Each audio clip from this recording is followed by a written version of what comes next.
नमस्कार, the bonus की prime time पेशकश बोनस पॉइंट पे आप सभी का स्वागत है। मैं हूं विपुल सिंह। शाम के 7 बजते ही आपकी जेब से लेकर के देश की अर्थव्यवस्था पर असर डालने वाली तमाम महत्वपूर्ण खबरें लेकर के हम पहुंच चुके हैं अपने स्टूडियो और इन तमाम खबरों के विश्लेषण के लिए हमारे साथ जुड़ चुके हैं द बोनस के संपादक अंशुमान तिवारी सर मुंबई स्टूडियो से। अंशुमान सर, बहुत बहुत स्वागत आपका सर। धन्यवाद विपुल जी, आप सबका स्वागत है। तो अंशुमान सर के साथ आज की खबरों का विश्लेषण शुरू करें उससे पहले आपको फटाफट ये बता देते हैं कि आखिर में वो कौन सी खबरें हैं जो आज के कार्यक्रम में जगह बनाने में कामयाब हो पाई हैं। तो एक एक करके नजर डालते हैं ऑन द शो पर। कार्यक्रम की शुरुआत में सरकार के उस प्रयास को लेकर के बात होगी जिसके जरिए सरकार देश में विदेशी निवेश आकर्षित करना चाहती है। सरकारी बॉन्ड्स पर विदेशी निवेशकों को होने वाली कमाई पर लगने वाले टैक्स में कमी हो सकती है। जी हाँ, बड़ी डेवलपमेंट है। और कल जो है इसी खबर के चलते और इस तरह की खबरों की उम्मीद के चलते कल अच्छी खासी रिकवरी भी देखने को मिली।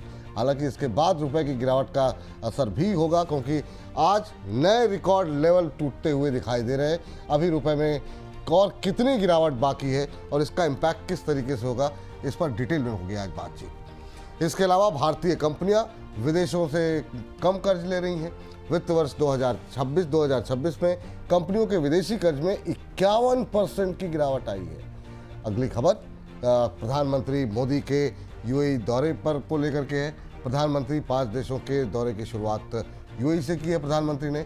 अंशुमान सर से समझेंगे कि आखिर में ये दौरा क्यों महत्वपूर्ण है और साथ ही साथ इसका इम्पैक्ट, इसका असर किस तरीके से देखने को मिल सकता है। इसके बाद पेट्रोल डीजल की बढ़ी हुई कीमतों का भी विश्लेषण होगा। जी हाँ, प्रति लीटर 3 रुपए लीटर की बढ़ोतरी हो गई है। हालांकि ऑयल मार्केटिंग कंपनियां इस बढ़ोतरी को बहुत कम मान रही हैं, लेकिन क्या कुछ हो सकता है इस पर डिटेल में होगी बातचीत। अगली बातचीत हम करेंगे गोल्ड और सिल्वर को लेकर के। सरकार की तरफ से इंपोर्ट ड्यूटी बढ़ाए जाने के बाद कीमतों में जो तेजी आई थी वो अब समाप्त हो चुकी है और आज तो अच्छी खासी गिरावट देखने को मिल रही है। क्या कुछ इसका असर होगा वो भी डिटेल में होगी बातचीत। और आखिर में बात करेंगे अंशुमान सर से कि आखिर में ट्रंप के चीन दौरे को लेकर के क्या कुछ चीज़ें निकल करके आई हैं। आपको बता दें ये दौरा समाप्त हो गया है और सबसे महत्वपूर्ण बात, किसी तरह का कोई ज्वाइंट स्टेटमेंट जारी नहीं किया गया है। क्या कुछ मामले हैं, क्या कुछ इस मुलाकात के मायने निकाले जाए, डिटेल में बातचीत करेंगे। लेकिन शुरुआत करेंगे आरबीआई की पहल के साथ। जी हाँ, डिजिटल फ्रॉड पर लगाम लगाने के लिए रिजर्व बैंक ने डिजिटल पेमेंट को 1 घंटे की देरी से पूरा करने को लेकर के जो प्रस्ताव दिया है उस प्रस्ताव को बैंकों का समर्थन मिल रहा है। हालांकि बैंक ये चाहते हैं कि रिजर्व बैंक देरी से पेमेंट की लिमिट को 10,000 रुपये से बढ़ा करके 25,000 रुपये कर दे। रिजर्व बैंक ने अपने डिस्कशन पेपर में 10,000 रुपये से ऊपर की डिजिटल पेमेंट को 1 घंटे देरी से पूरा करने का प्रस्ताव दिया था और इस प्रस्ताव पर सभी भागीदारों की राय मांगी गई थी। सर, रिजर्व बैंक के इस प्रस्ताव का बैंक समर्थन आखिर में क्यों कर रहे हैं और क्या कुछ रिस्क यहाँ पर आप देख रहे हैं? बैंकों के का समर्थन स्वाभाविक है क्योंकि आरबीआई जिस मकसद से ये डिलेड पेमेंट कर रहा है कि 10,000 रुपए से ज़्यादा का अगर आप डिजिटल ट्रांसफ़र करते हैं यूपीआई या किसी तरह से तो उसे 1 घंटे डिले से किया जाए और ये इसे गोल्डन आवर का रूल कहा गया है आरबीआई की तरफ से। वो डिजिटल फ्रॉड रोकने के लिए किसी बीच में अगर कोई फ्रॉड रिपोर्ट होता है, आपका गलत पैसा ट्रांसफ़र हो गया है, किसी ने उसे निकाल लिया है तो उसका ट्रांसफ़र रोका जा सके।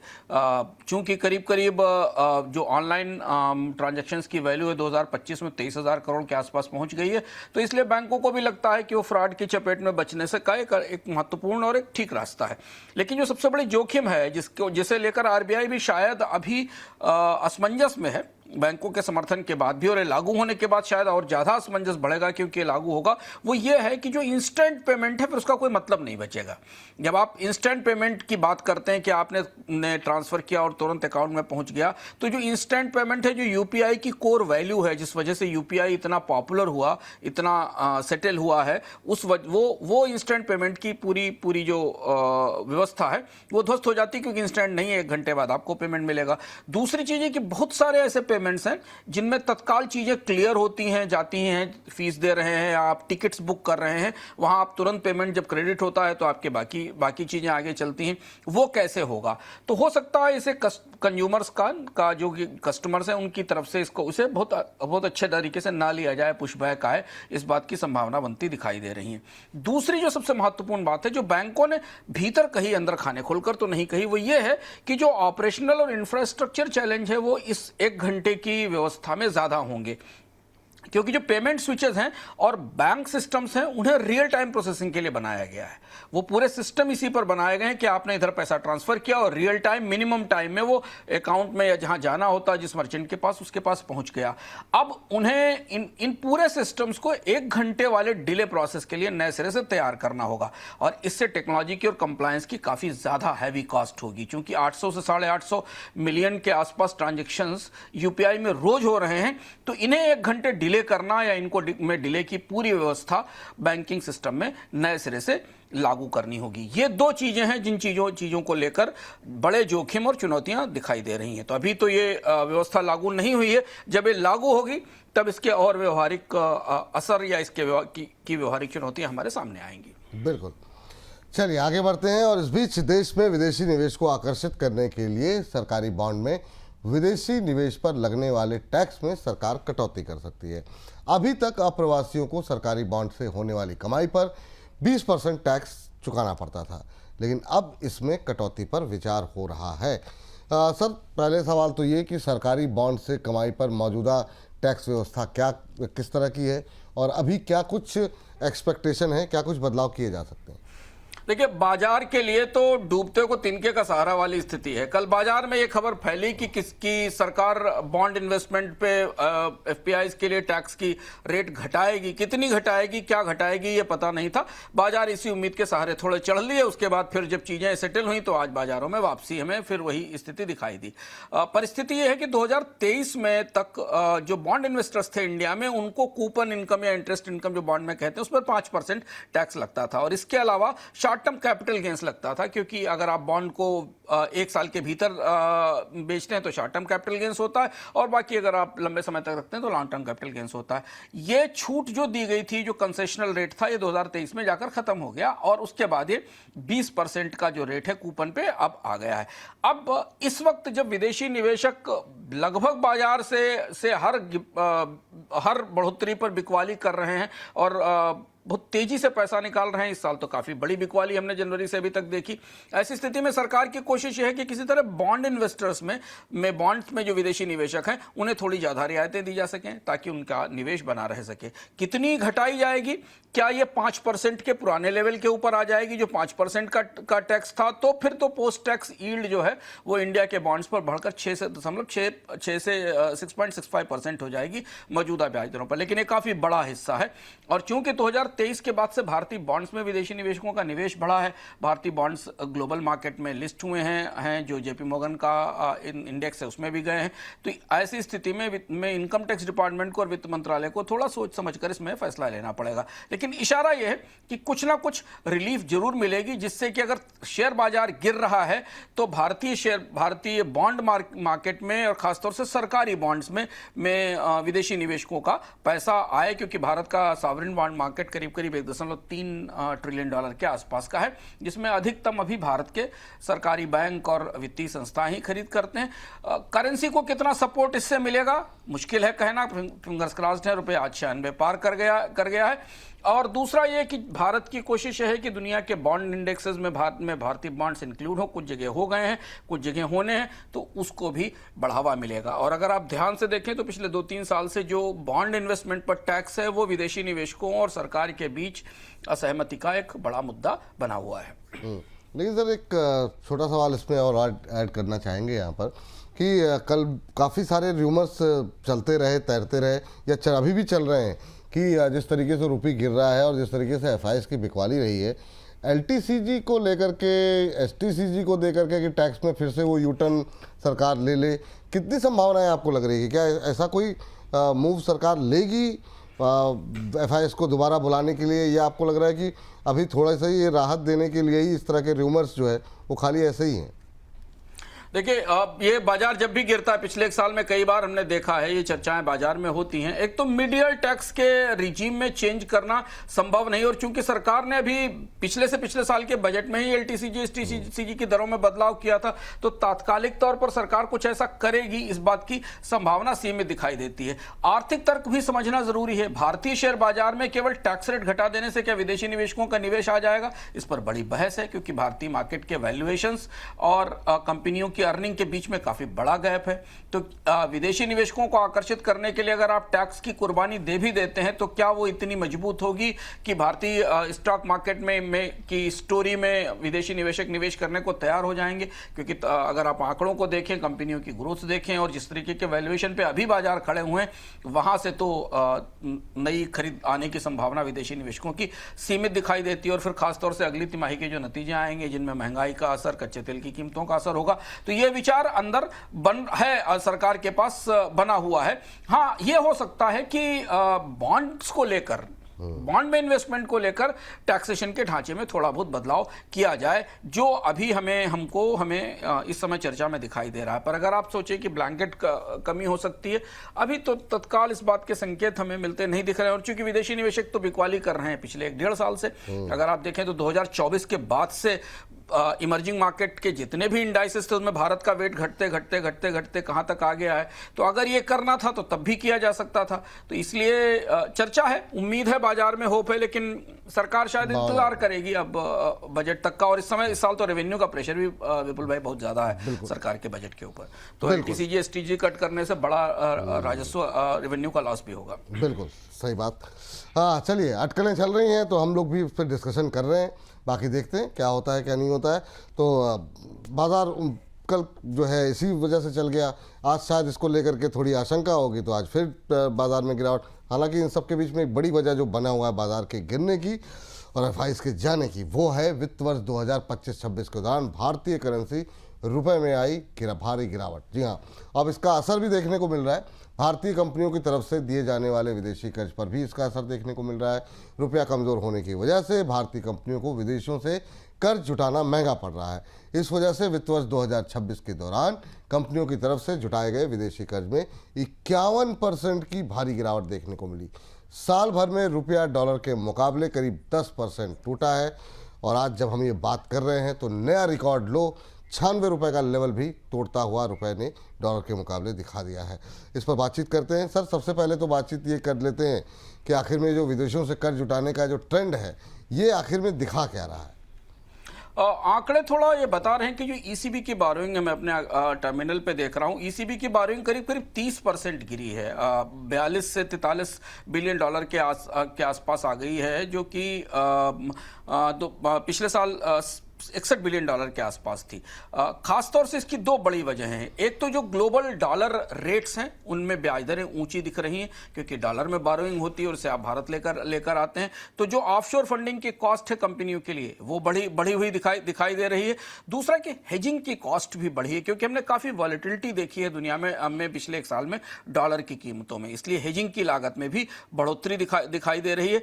आरबीआई ने भी 2026 में फरवरी में इस साल ईसीबी फ्रेमवर्क में कुछ बदलाव भी किए थे, कुछ कैप्स बदली थी, इनका भी असर हमें दिखाई दे रहा है। दूसरी चीज यह है कि विपुल जी, जब भारतीय कंपनियां विदेश से पैसा लेने तब जाती हैं जब उन्हें भारतीय बाजार में फंडिंग के विकल्प ना मिले। और चूंकि एक साल में ब्याज दरें भारत में बहुत तेजी से कम हुई है, महंगाई का ताजा दौर आने तक, तो जो कॉस्ट है वो रूपी में अब बेहतर दिखाई दे रही है, मिल रही है। तो उस स्थिति में भी कंपनियों को ये लग रहा है कि उन्हें अंतर्राष्ट्रीय स्तर से जो ब्याज दर मिल रही है, उससे सस्ता कर्ज भारतीय बाजार में मिलता दिख रहा है।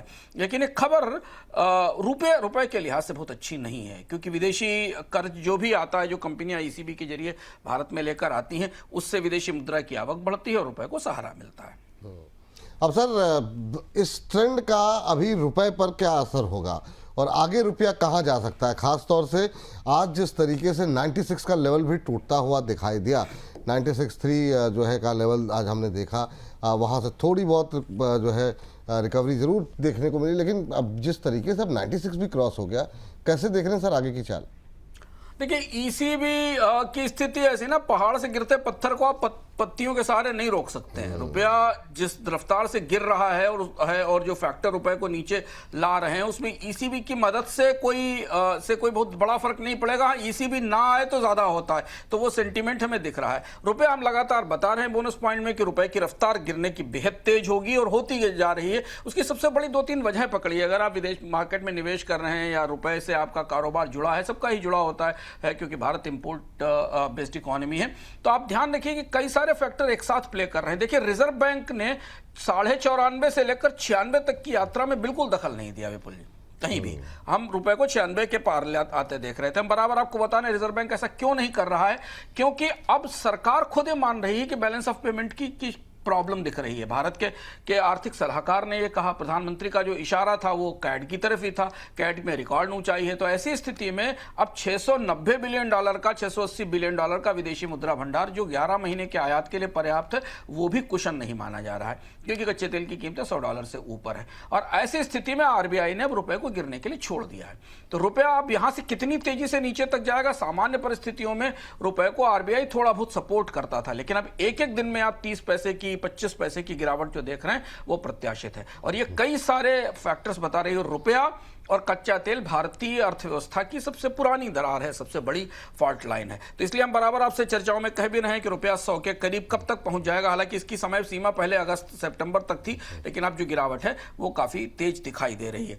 सरकार अपनी तरफ से जो कोशिशें कर रही है, जैसे कि गोल्ड के ऊपर इंपोर्ट ड्यूटी बढ़ाई गई, कल गोल्ड पर कुछ और बदलाव भी किए गए जिन पर हम आगे चर्चा करेंगे, सेंटिमेंटल है, भावनात्मक है, तात्कालिक तौर पर उसका कोई बड़ा असर अभी रुपए को सबके सपोर्ट के तौर पर नहीं दिखाई दे रहा है। रुपए को सपोर्ट दो ही स्थिति में मिल सकता है, या तो कच्चे तेल की कीमतों में गिरावट हो, बड़ी गिरावट हो, मतलब $100 से घटकर $80 के आसपास आए और टिके, तो रुपए को थोड़ा सपोर्ट मिलेगा, या फिर डॉलर में गिरावट आए। पिछले 3 दिन के 4 दिन के अंदर हमने देखा है डॉलर में मजबूती आई है, अंतर्राष्ट्रीय स्तर पर ब्याज दरें बढ़ी हैं, जिसका असर हमें सोने की कीमतों पर भी दिखा। और तीसरी रुपए की तो और ज्यादा उसका प्रभाव पड़ा क्योंकि डॉलर की मजबूती में दिखाई दे रही है ब्याज दरों में बढ़ोतरी के कारण। तो ऐसी स्थिति में कोई सहारा नहीं है रुपए के लिए अभी फिलहाल। और विदेशी निवेशक हर बिकवाली पर बेच ही रहे हैं। ये तो पुरानी कहानी स्टोरी है जो बार बार हम सुन रहे हैं। तो रुपया एक हिस्से में छोटे छोटे टुकड़ों में गिरता जाएगा। एक और बात जो मुझे समझ में आई यहाँ लोगों से बॉम्बे में मार्केट में जाकर देखकर, कि आरबीआई की तमाम कोशिशों के बाद भी डॉलर की डिमांड भारत में नहीं रुक रही है क्योंकि कच्चे तेल की कीमतें बढ़ रही हैं, होर्मुज को लेकर अनिश्चितता है विपुल, और बाकी जो कारोबारी हैं उन्हें ये नहीं पता है कि रुपया यहाँ से कितना जाएगा, तो हेजिंग की डिमांड बहुत ज़्यादा बढ़ रही है। और जब करेंसी तेजी से गिरती है तो लोग अपने सौदों को डॉलर में जो इंपोर्ट कर रहे हैं उनको हेज करने के लिए और ज़्यादा डिमांड करते हैं। तो ये एक विशेष साइकिल है, जो साइकिल सेट इन हो गया है, और आरबीआई पिछले 1-2 हफ्तों में इस साइकिल को तोड़ नहीं पाया है। और अब चूंकि अभी आरबीआई के फॉरेक्स रिजर्व के नए आंकड़े आने वाले हैं, वो आएंगे तो वो सेंटीमेंट थोड़ा और डिस्टर्ब करेंगे। कैड को लेकर कल मॉर्गन स्टैनली की रिपोर्ट आई, उसने कहा 3% इंडिया का कैड जाएगा। अब आप 3% की आवाज अगर मार्केट में लगा दीजिए कैड की, तो फिर आप रुपए को गिरने से कैसे रोक सकते हैं? बिल्कुल सर, लेकिन जरा इसकी रोशनी में मैं चाहूँगा कि एक टिप्पणी आप बाजार पर भी करें। ये जिस तरीके से रुपया गिर रहा है और कच्चा तेल बढ़ रहा है, आज तो $109 $110 के बीच अब हम पहुंच चुके हैं। 109.64 का हाई लग चुका और लग रहा है कि 110 भी क्रॉस करेगा। तो अभी कोई राहत की उम्मीद कहीं से भी रिटेल निवेशकों को लिए नहीं दिखाई दे रही सर, बाजार के लिहाज से। देखिए, क्रूड इसलिए 110 पर गया क्योंकि डोनाल्ड ट्रंप की ईरान की चाइना यात्रा में ईरान पर कोई चर्चा नहीं हुई, कोई जॉइंट स्टेटमेंट नहीं आया और ना किसी सहमति की शांति की बात बनती दिखाई दी। तो अभी की जो परिस्थिति है उसमें होर्मुज यथास्थिति में बना हुआ, वैसा ही गतिरोध, वैसा ही लॉकजाम बना हुआ है। तो क्रूड को लेकर अब भविष्य की संभावनाएं $110-115 के आसपास पहुंच रही हैं। और चूंकि क्रूड अब मार्केट में है नहीं, अवेलेबल नहीं है, क्योंकि जो फरवरी के आसपास जहाज़ों में क्रूड पूरी दुनिया में लोड किया गया था, वो क्रूड मार्केट में पहुंच चुका है सब जगह। तो इसलिए कच्चे तेल की कीमतों में तत्काल किसी कमी की संभावना नहीं है जब तक कि होर्मुज ना खोली जाए। लोग ये मान रहे हैं कि शायद डोनाल्ड ट्रंप चाइना से जब लौटेंगे बीजिंग से, तब होर्मुज के मामले पर, ईरान के मामले पर कुछ आगे बातचीत बढ़ती दिखाई देगी। रुपए को प्रभावित करने वाले फैक्टर्स हमने आपको बता ही दिए। तो ये दोनों बड़े निगेटिव नेगेटिव फैक्टर्स हैं।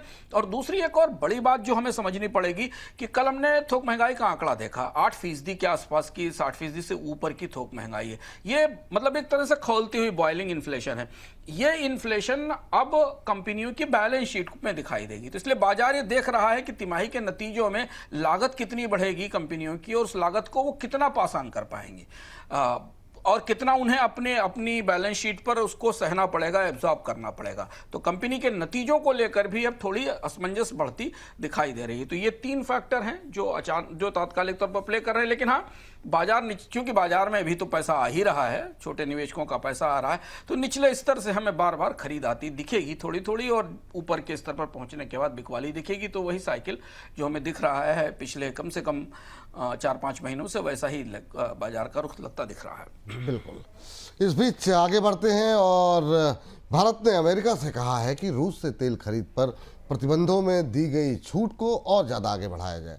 ईरान युद्ध की वजह से खाड़ी देशों से सप्लाई थमने के बाद अमेरिका ने रूसी तेल पर प्रतिबंधों में छूट दी थी, और फिलहाल आपको बता दें कि ये छूट 16 मई तक है।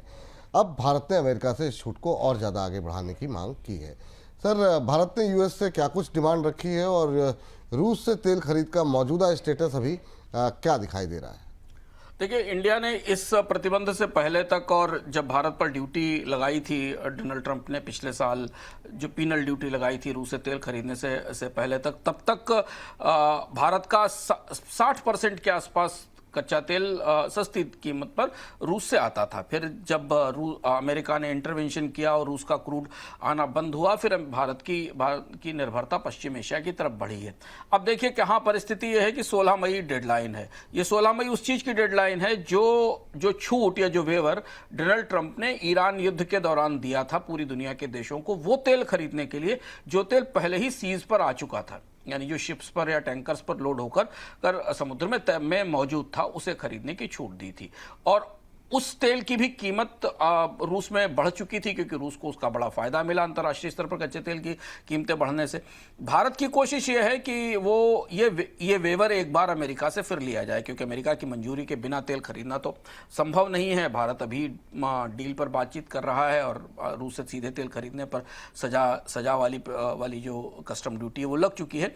अगर रूस के तेल को लेकर अमेरिका थोड़ी भी उदारता दिखाता है, क्योंकि अभी रूस के विदेश मंत्री भी भारत में थे, तो भारत के लिए गल्फ पर निर्भरता में थोड़ी कमी होगी, और हुर्मुज के रास्ते जो फंसा हुआ तेल है उसका विकल्प बनना दिखाई देगा। लेकिन क्या डोनाल्ड ट्रंप ये इजाज़त देंगे रूस के तेल को बेचने की, ये आने वाले दिनों में देखना होगा, क्योंकि यूरोप का इस बात पर बहुत ज़्यादा दबाव है कि पहले यूक्रेन के साथ शांति समझौता हो जाए, उसके बाद रूस के तेल को वापस बाजार में बेचने की इजाज़त दी जाए। लेकिन भारत में जो कच्चे तेल की समस्या है, पेट्रोल डीजल की जो चुनौती संकट है, वो अब गहराता दिखाई दे रहा है। तो कोशिश ये हो रही है कि कहीं से भी किसी भी रास्ते से क्रूड की सप्लाई को बढ़ाया जा सके। जी, इस बीच प्रधानमंत्री मोदी 6 दिन के विदेश दौरे पर रवाना हो गए हैं। इस दौरे की शुरुआत उन्होंने यूएई के साथ की। उन्होंने यूएई यात्रा के दौरान भारत और यूएई के बीच भारत की एनर्जी सिक्योरिटी को लेकर के वो चर्चा कर सकते हैं। मध्य पश्चिम एशिया के मौजूदा हालात को देखते हुए इस यात्रा को काफ़ी महत्वपूर्ण माना जा रहा है। यूएई के बाद प्रधानमंत्री मोदी नीदरलैंड, स्वीडन, नॉर्वे और इटली जाएंगे। सर, भारत यूएई को क्या ऑफर कर सकता है इस यात्रा के दौरान, और अभी की इस यात्रा में क्या कुछ फ़ायदे निकल के आ सकते हैं अगर सिर्फ भारत के चश्मे से देखा जाए तो? देखिए, तेल खरीदने के अभियान पर कहीं ना कहीं से एनर्जी कुछ मिले, ये कोशिश चल रही है। यूएई अब एक दूसरी परिस्थिति में है। उस दूसरी परिस्थिति में हम आगे बात करेंगे कि ओपेक से बाहर हो चुका है। तात्कालिक तौर पर भारत की कोशिश ये है कि अमीरात से हमें एनर्जी की आपूर्ति भारत के लिए और बढ़ाई जा सके। जो भारत की क्रूड बास्केट है, उसमें अमीरात के तेल का हिस्सा करीब 5% था 2021 में, जो पिछले साल दिसंबर तक 11% हो गया है। करीब 6,20,000 बैरल पर डे के हिसाब से भारत में अमीरात से तेल आता है, और इस तेल को होर्मुज के रास्ते को बाईपास करते हुए भी आसपास से कहीं से लाया जा सकता है। करीब 11% हिस्सा है क्रूड के इंपोर्ट का। उससे ज़्यादा दूसरी बड़ी चुनौती ये है कि कतर की एलएनजी नहीं आ रही है। तो भारत की कोशिश ये होगी यूएई को समझाने की कि वो अपने एलएनजी के कोटे को बढ़ाए, उत्पादन के कोटे को बढ़ाए, और भारत को निर्यात बढ़ाए।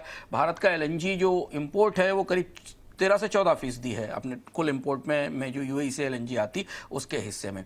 हाल में ही एलएनजी पर एक यूएई के साथ जनवरी में भारत की डील भी हुई है $3 बिलियन की। उस पर प्रधानमंत्री मोदी और यूएई के जो नेता हैं वो उसे सक्रिय करने की कोशिश करेंगे। सबसे महत्वपूर्ण चीज जो चीज शायद इस वार्ता के भीतर निकलेगी, घोषणा में आएगी कि नहीं आएगी, वो है एलपीजी। विपुल जी, भारत की जो डिपेंडेंस है उसमें 40% एलपीजी यूएई से आती है। वैसे भी 80% एलपीजी होर्मुज के रास्ते से आती थी, उसमें भी 40% एलपीजी यूएई के रास्ते से आती थी।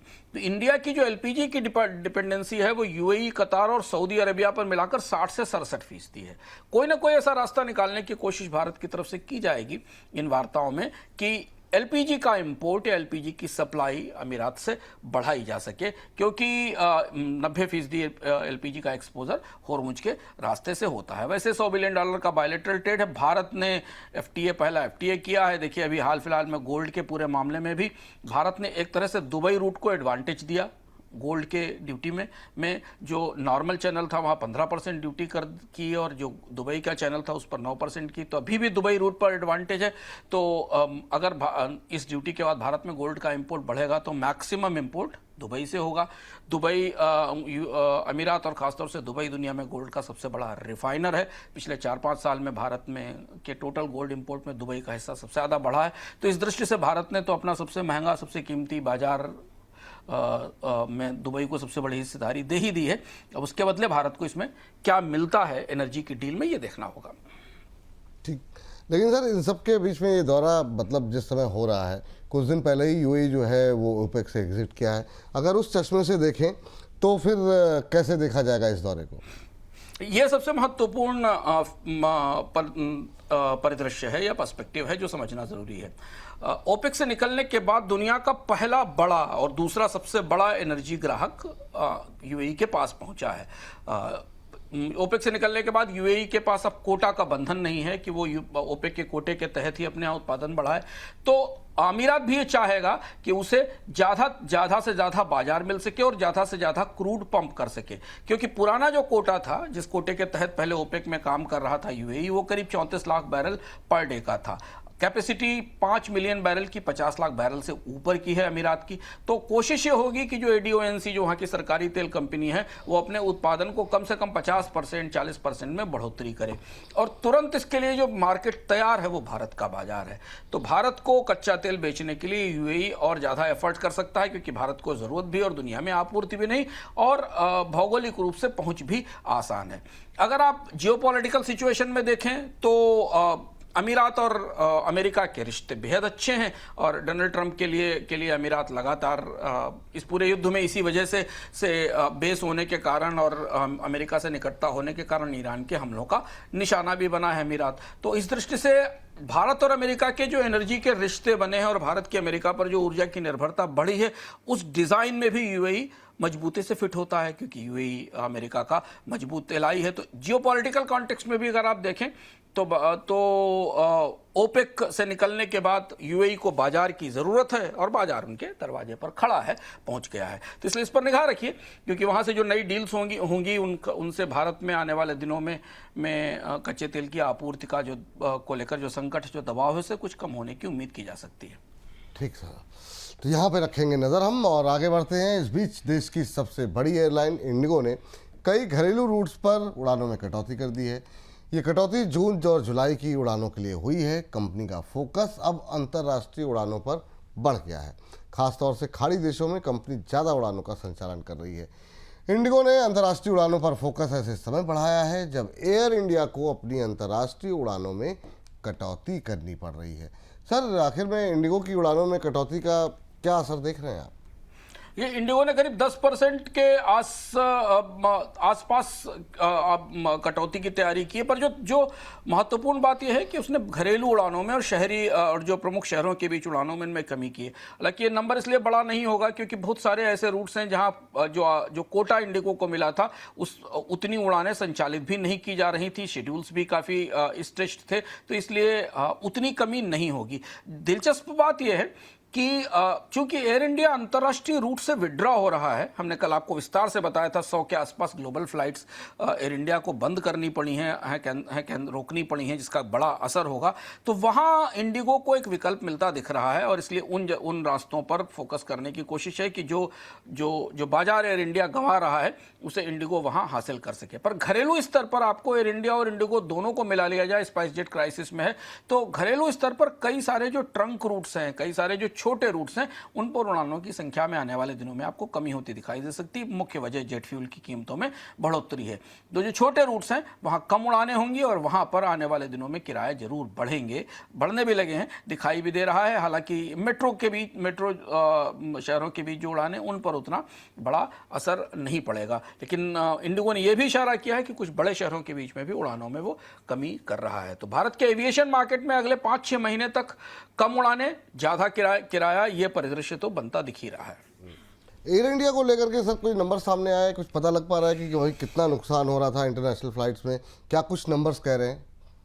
एयर इंडिया के नंबर्स बेहद खराब हैं और विपुल जी, एयर इंडिया के नंबर्स सिंगापुर एयरलाइंस के लिए भी बहुत भारी पड़े। उसका अपना प्रॉफिट भी 50-40% की चोट उसे लगी। जो एयर इंडिया के 2026 के नए नेट लॉस के आंकड़े आए, वो 26,800 करोड़ के करीब 2.4 से 2.8 बिलियन डॉलर के आसपास है। और ये टाटा के नियंत्रण में जाने के बाद सबसे बड़ा लॉस है एयर इंडिया का। और इसलिए जब हम कल आपको बता रहे थे कि जो 100 उड़ानें बंद की गई थी, उसकी सबसे बड़ी वजह है रेवेन्यू हालांकि बढ़ा है विस्तारा के मर्जर के बाद एयर इंडिया का, लेकिन जो फ्यूल की कॉस्ट है, करेंसी का डिप्रिसिएशन है और बार बार ऑपरेशनल डिसरप्शन के कारण जो टॉप लाइन ग्रोथ है वो बिल्कुल ध्वस्त हो गई, वो उड़ गई है और इसीलिए 26 से करीब 27,000 करोड़ का लॉस दिखाई दे रहा है। एटीएफ का प्राइस जितना बढ़ेगा, एयर इंडिया के लॉसेज आने वाले समय में बढ़ते चले जाएंगे और इसीलिए ये कटौती की गई। ये भी संकेत है कि सिंगापुर एयरलाइंस के, चूंकि सिंगापुर एयरलाइंस हिस्सेदार है, तो इसका नुकसान सिंगापुर एयरलाइंस को भी अपने मुनाफे में उठाना पड़ा है।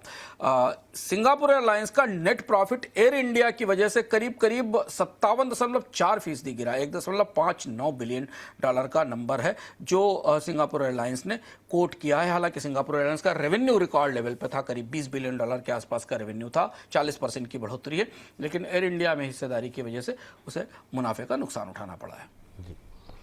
इस बीच जैसा कि आशंका थी, पेट्रोल और डीजल की कीमतों में आखिरकार बढ़ोतरी हो गई। शुक्रवार से देश भर में पेट्रोल और डीजल के दाम 3 रुपये पर लीटर बढ़ गए हैं। इस बढ़ोतरी के बाद दिल्ली में पेट्रोल का भाव 94 रुपये 77 पैसे, डीजल का भाव 90 रुपये 67 पैसे हो गया है। ऑयल मार्केटिंग कंपनियां इस बढ़ोतरी को पर्याप्त नहीं मान रही हैं। इंडियन ऑयल का कहना यह है कि 3 रुपये प्रति लीटर की बढ़ोतरी काफ़ी कम है। ऑयल मार्केटिंग कंपनियों पर अभी भारी दबाव है। सर, ये जो बढ़ोतरी हुई है, तेल कंपनियों की अंडर रिकवरी कितनी सुधर सकती है यहाँ से? क्योंकि कहा यह जा रहा था 20 रुपये के आसपास का नुकसान है, ऐसे में सिर्फ 3 रुपये की बढ़ोतरी हुई है। कैसे देख रहे हैं सर इस बढ़ोतरी को? देखिए, डीजल पर 105 रुपये की अंडर रिकवरी है पर लीटर की, और पेट्रोल पर अंडर रिकवरी है 24 रुपये। इसे अगर आप देख लें तो 3 रुपये की बढ़ोतरी नाकाफी है। बाजार इससे ज़्यादा बढ़ोतरी एक्सपेक्ट कर रहा था। चर्चा भी ये थी कि 20 से 25 रुपये के आसपास की बढ़ोतरी हो सकती है, लेकिन अब इस बढ़ोतरी से तेल कंपनियों के लिए जो ताजी गिरावट है रुपए की, या जो क्रूड की कीमत में बढ़ोतरी होने वाली है, उसका भी हिस्सा कवर नहीं होगा। तो जितना आज सरकार ने इसमें कीमतें बढ़ाई हैं, उतना तो रुपए ने गिर के बराबर कर दिया, 95 से 96 के बीच में, और क्रूड ने 103, 104 से 105, 109 के बीच में। तो ये नेग्लिजिबल है। तेल कंपनियों के लिए फिलहाल अभी इससे कोई बड़ी राहत मिलती नहीं दिखाई दे रही है। लेकिन ऐसा सरकार ने इसको बढ़ोतरी कम क्यों की, उसकी सबसे बड़ी वजह थी कल WPI का आंकड़ा। WPI के आंकड़े को देखने का जरूर सरकार चौंकी, डरी, घबराई जरूर होगी। 8%, 8.25% की होलसेल इन्फ्लेशन के बाद सरकार ने, ऐसा संकेत है, जो सूत्र भी बता रहे हैं कि बढ़ोतरी 20 रुपये और 15 रुपये करने के बजाय इसे घटाकर 3 रुपये ही कर दिया, क्योंकि महंगाई का विस्फोट, जिस पर हम बार बार कह रहे हैं, वो इस महंगाई का विस्फोट रोकने की कोशिश की जा रही है। जी। अब सर, ये भी आपसे समझना चाहेंगे कि सरकार के पास अभी ज़्यादा बढ़ोतरी की गुंजाइश तो थी, सरकार ने आखिर में ज़्यादा बढ़ोतरी की क्यों नहीं? देखिए अभी जो बढ़ोतरी है 3 रुपए की ना, ये इसका सीपीआई पे बड़ा इंपैक्ट नहीं होगा। तो जो सीपीआई का आंकड़ा मई में आपको आता दिखाई देगा, उसमें पेट्रोल डीजल की कीमतों में बढ़ोतरी का उतना ज्यादा असर नहीं होगा, क्योंकि वहां सरकार वो नैरेटिव, वो खबर, वो हेडलाइन रोकने की कोशिश कर रही है कि महंगाई में जबरदस्त बढ़ोतरी, क्योंकि डब्ल्यूपीआई की महंगाई नहीं रुकी, एकदम 3 से 8%, 8.5% के पास पहुंच गई है। तो ओएमसीज को थोड़ा और समय तक नुकसान उठाना पड़ेगा। सीपीआई में, खुदरा महंगाई में जो इसका असर आएगा वो 18 से 20 बेसिस पॉइंट के आसपास, 0.2 के आसपास आएगा। तो आप ये मान सकते हैं कि इस पेट्रोल डीजल की बढ़ोतरी के बाद और डब्ल्यूपीआई में जो थोक मूल्यों में कल बढ़ोतरी, उसे मिलाकर जो मई की इन्फ्लेशन है वो 4.3, 4.4% के आसपास, इससे थोड़ा ऊपर रहनी चाहिए अगर हम आंकड़ों के हिसाब से देखें तो, और कोई सरप्राइज शॉक नहीं आता है तो वो आरबीआई के अपने कंट्रोल के, जो आरबीआई का अपना कंफर्ट लेवल है उससे कम रहेगी। तो अब यहाँ लड़ाई ये नहीं है, लड़ाई ये है कि किस तरह से अचानक बहुत सारी निगेटिव खबरों को नैरेटिव को कैसे मैनेज किया जाए। क्योंकि अगर 20 रुपए की बढ़ोतरी होती, 18 रुपए की बढ़ोतरी होती है पेट्रोल डीजल में, तो आप खुदरा महंगाई में काफ़ी बड़ी बढ़ोतरी आने वाले मई के आंकड़े में देख सकते थे। चूंकि अभी आधे महीने के बीच में ये बढ़त हुई है, पर आप खैर मत बनाइए, क्योंकि केवल ये 3 रुपए की बढ़ोतरी शुरुआत है। सरकार की कोशिश है कि इसे ग्रेजुअली, धीमे धीमे में आने वाले दिनों में बढ़ाया जाएगा। तो ये पहला चरण है 3 रुपए की बढ़ोतरी का, जिसे संयोग से, या आप ये माने कि अगर थोक महंगाई का आंकड़ा नहीं आया होता तो शायद सरकार इससे ज़्यादा बड़ी बढ़ोतरी कर रही होती। लेकिन कल जो हेडलाइन बनी, उस हेडलाइन ने आज की बढ़ोतरी को सीमित रखने में मदद की है। जी, चलिए देखते हैं क्या होता है, क्या और ज़्यादा बढ़ोतरी होती है आगे चल करके, किस तरीके से होती है। इस बीच अगली खबर का रुख करेंगे। इंपोर्ट ड्यूटी में बढ़ोतरी के बाद गोल्ड और सिल्वर की कीमतों में आई तेजी अब हवा हो गई है। चांदी का भाव तो उस स्तर से भी नीचे चला गया है जिस पर इंपोर्ट ड्यूटी में बढ़ोतरी से पहले जो भाव देखने को मिल रहा था। शुक्रवार को घरेलू बाजार में चांदी की कीमतों ने 2.72 लाख रुपए प्रति किलो का निचला स्तर छुआ। इंपोर्ट ड्यूटी में हुई बढ़ोतरी से पहले ये भाव 2.79 लाख रुपए था। शुक्रवार को गोल्ड की कीमतों में भारी गिरावट आई है। भाव 3,000 रुपये से ज़्यादा घट करके 1.58 लाख रुपए प्रति 10 ग्राम पर आ गया। सर, ड्यूटी बढ़ोतरी के 2 दिन बाद गोल्ड सिल्वर की कीमतों में इतनी तेज गिरावट, क्या रीज़न देख रहे हैं आप? तुरंत ये सरप्राइज है कि 2 दिन बाद बढ़ोतरी ये हुई, और इसमें इस गिरावट में भारतीय कारक या ड्यूटी की बढ़ोतरी या मांग में कम होने की संभावना या आपूर्ति में कटौती की संभावना से ज़्यादा अंतर्राष्ट्रीय स्तर पर 3 फैक्टर्स ने काम किया। पहला फैक्टर ये था कि डॉलर की कीमतों में मजबूती आई, डॉलर जैसे जैसे मजबूत होता है सोने में गिरावट आती है। दूसरी चीज़ ये कि बॉन्ड यील्ड्स बढ़ना शुरू हुई अमेरिका में, जिस वजह से रिटर्न बेहतर हुए। और तीसरी वजह यह कि अंतर्राष्ट्रीय स्तर पर भी सोने की कीमतों में, बाजारों में कमी आई, जिसका असर हमें भारतीय बाजार पर दिखाई दिया। तो एक तो मार्केट में डिमांड कम होने का सेंटीमेंट बन रहा था, ऊपर से अंतर्राष्ट्रीय स्तर पर कीमतों में गिरावट, ऐसे फैक्टर थे जिन्होंने गिरावट को प्रभावित किया। इस वजह से हमने ये डाउनवर्ड करेक्शन देखा है। बहुत बड़ा करेक्शन नहीं है, लेकिन हाँ, एक करेक्शन हमने देखा है। यह माना जा रहा है कि फिजिकल गोल्ड को लेकर, फिजिकल गोल्ड की मांग में इस ड्यूटी से, इस हाइक से 8 से 10% की कमी बाजार में हो सकती है, ऐसा ज्वेलर्स मान रहे हैं। लेकिन अभी हमें देखना होगा कि वास्तविक रूप से भारत में इंपोर्ट में कितनी कमी होती दिखाई दे रही है। तो 2-3 फैक्टर, 4 फैक्टर थे जिन्होंने तात्कालिक तौर पर सोने की और चांदी की कीमतों को प्रभावित किया है। और सर, गवर्नमेंट की तरफ से गोल्ड और गोल्ड की इंपोर्ट नीति में भी और भी चेंजेस किए गए हैं, वो क्या इम्पैक्ट पड़ेगा और किस तरह के चेंजेस हैं ये?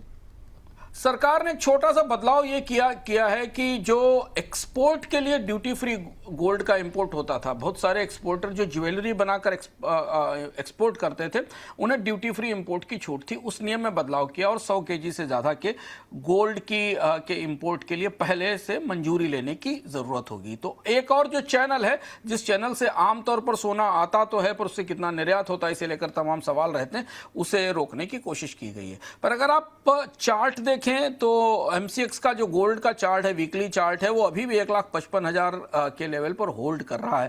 यानी यहाँ से वापस वो सोने की कीमतों में रिकवरी की संभावना दिख रही है। ये भी माना जा रहा है कि अगर ये सपोर्ट लेवल होल्ड करता है तो फिर सोना 1,70,000 के आसपास एमसीएक्स के आस पे घूमता दिखाई देगा। तो जो अंडरलाइन ट्रेंड है गोल्ड का, वो बहुत बियरिश नहीं है इस ड्यूटी के बाद भी। हाँ, वॉलेटिलिटी जरूर आने वाले दिनों में रहेगी, क्योंकि एक बहुत बड़ा फैक्टर प्ले कर रहा है। ड्यूटी में कटौती तो है ही, लेकिन उससे ज़्यादा बड़ा फैक्टर गोल्ड की कीमतों को जो प्रभावित कर रहा है वो डॉलर की मजबूती है। अब आगे के लिए क्या ट्रेंड दिखाई दे रहा है सर, गोल्ड सिल्वर को लेकर के? यहाँ से रिकवरी आगे आएगी?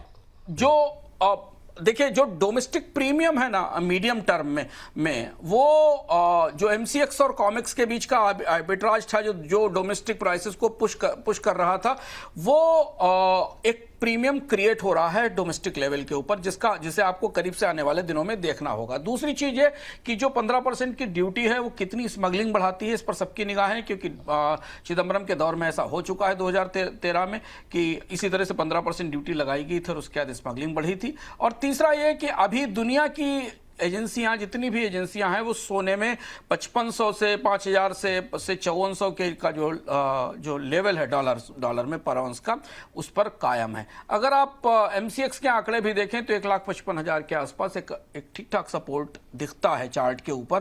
तो इस ताजी गिरावट के बाद हो सकता है वापस हमें खरीदारी दिखाई दे। तो अभी गोल्ड में, जैसा हमने कहा, गोल्ड में बियरिश ट्रेंड बनता नहीं दिख रहा है। इमीडिएट डिस्काउंट्स जरूर दिख रहे हैं, पर ये डिस्काउंट्स चूंकि गोल्ड में कंसिस्टेंटली बाइंग आती है और लोग गिरते गोल्ड को और भविष्य के लिहाज से खरीदारी के तौर पर देखते हैं, तो हो सकता है इसमें वापस इस निचली कीमतों पर खरीद वापस आएगी। इसके संकेत हैं, क्योंकि चार्ट में कहीं बियरिश ट्रेंड नहीं दिख रहा। और कई भी और ग्लोबल फैक्टर्स भी हैं जो फैक्टर गोल्ड की डिमांड को सपोर्ट करते दिखाई दे रहे हैं। क्योंकि अगर इन्फ्लेशन बहुत ज्यादा होती है जिसकी संभावना बनती दिख रही, स्टैगफ्लेशन अगर आती है, तो ये फैक्टर फिर बाद में गोल्ड की फेवर में, गोल्ड की डिमांड के फेवर में जाएगा। जी चलिए, अब जो है महत्वपूर्ण एक और खबर पर रुख करते हैं। अमेरिकी राष्ट्रपति ट्रंप की चीन यात्रा समाप्त हो गई है। ट्रंप ने कहा कि चीन यात्रा के दौरान अमेरिका और चीन की ट्रेड डील बहुत बढ़िया रही। इसके अलावा कई अलग अलग समस्याओं को सेटल किया गया। हालांकि इस यात्रा पर दोनों देशों की तरफ से कोई भी ज्वाइंट स्टेटमेंट जारी नहीं हुआ, साझा बयान जारी नहीं किया गया, न ही किसी बड़े समझौते की घोषणा हुई। यात्रा के दौरान चीन के राष्ट्रपति शी जिनपिंग ने ताइवान के मुद्दे पर अमेरिका को चेतावनी दी। अब सर, ये मतलब कैसे देख रहे हैं इस दौरे को? सफल कहें, असफल कहें, बेनतीजा रहे? मतलब उम्मीदें काफ़ी थी, दुनिया भर की निगाहें थी, आप कैसे देख रहे हैं? और ज्वाइंट स्टेटमेंट जो नहीं आया, क्या कुछ अच्छा नहीं रहा? बड़ा एंटी क्लाइमेक्स था रहा। मतलब एक इतना बड़ा पहाड़ खोदा, एक ज्वाइंट स्टेटमेंट भी निकला इतनी बड़ी विजिट में चीन और ट्रंप की विजिट और डोनाल्ड ट्रंप का वापस का ऑल द वे अमेरिका से बीजिंग जाना, बीजिंग में होस्ट किया जाना, बहुत कुछ बाजार देख रहा था। चिप्स के मामले में, बोइंग की खरीद के मामले में कुछ भी ऐसा निकल कर नहीं आया। जो अंदर की बात आ रही वो ये कि दौरे में एक दूसरे के बारे में अच्छी बात हुई। व्यापार युद्ध नहीं होगा इसकी बुनियाद तो रख दी गई, जो रिश्ते खराब थे उनको कूल करने की कोशिश की गई, पर दोनों पक्ष की अपने अपने रुख कायम है। और यही अमेरिका और चीन के रिश्तों का सबसे बड़ी चुनौती है कि ट्रस्ट डेफिसिट कभी भरता ही नहीं है दोनों देशों के बीच में। इससे पहले जब बाइडेन ने भी कोशिश की थी तब भी यही हुआ था। दोनों चीज़ों पर, ताइवान पर भी और तेहरान पर भी, दोनों पर ऐसा लगता है अमेरिका और चीन के गहरे मतभेद बने रहे और इसलिए ज्वाइंट स्टेटमेंट नहीं आया।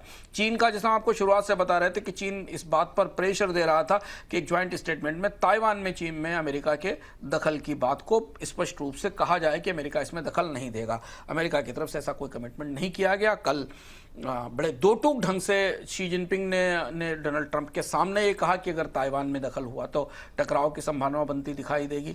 वो बात जो कल हमने आपको बताई थी उसे ने एक बड़ा फैक्टर प्ले किया। तेहरान के मामले में ईरान की चीन का रुख और ज़्यादा स्पष्ट था। उन्होंने कहा कि युद्ध शुरू ही नहीं किया जाना चाहिए था, यानी परोक्ष रूप से ईरान के पक्ष के साथ खड़ा दिखाई दिया चीन। तो वो दोनों फैक्टर, जहां डोनाल्ड ट्रंप डिप्लोमेटिकली तत्काल कोई बड़ा कमिटमेंट नहीं कर सकते थे, क्योंकि अमेरिका की भीतरी राजनीति में चीन को लेकर एक बड़े आग्रह बनते हैं, जैसे कि कभी कोल्ड वार के दौर में चीन में रूस को लेकर बनते थे। तो डोनाल्ड ट्रंप किसी बड़ा डिप्लोमेटिक कमिटमेंट नहीं कर पाया और इसलिए शायद कोई ज्वाइंट स्टेटमेंट नहीं आया। व्यापार के मामले में थोड़ी बहुत कुछ मोटी मोटी चीज़ें हुई हैं। थोड़ा सा कृषि का आयात चीन में शुरू होगा। चिप्स का मामला वहीं उलझा रहा, एनवीडिया के H200 चिप्स का, उस पर भी कोई बड़ा फैसला नहीं आया। हालांकि डोनाल्ड ट्रंप का ये बयान लोग पढ़ा मुझे दिखा कि चीन बोइंग के जहाज खरीदने वाला है, लेकिन चर्चाएं थी कि 500 जहाज़ों की डील होगी।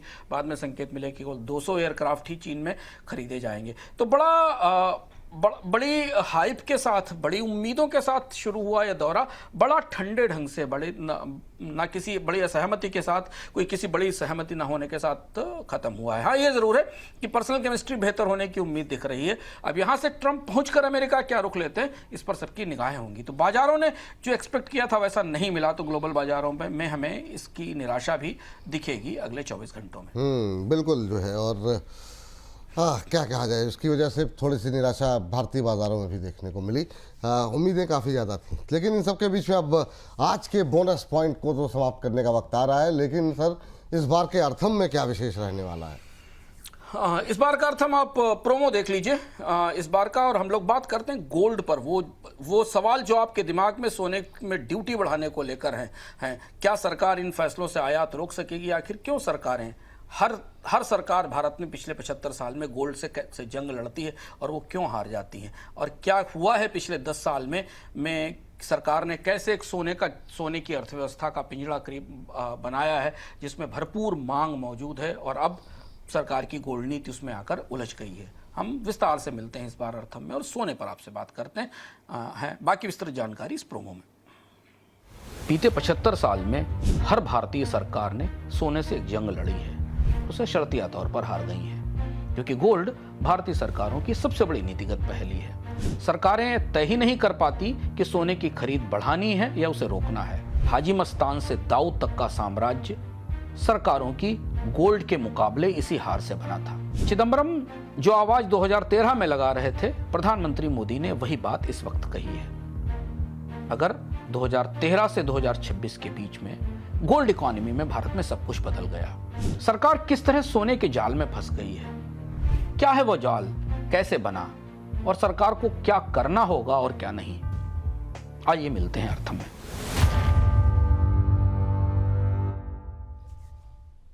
चलिए, तो इस बार का अर्थम देखना मत भूलिएगा।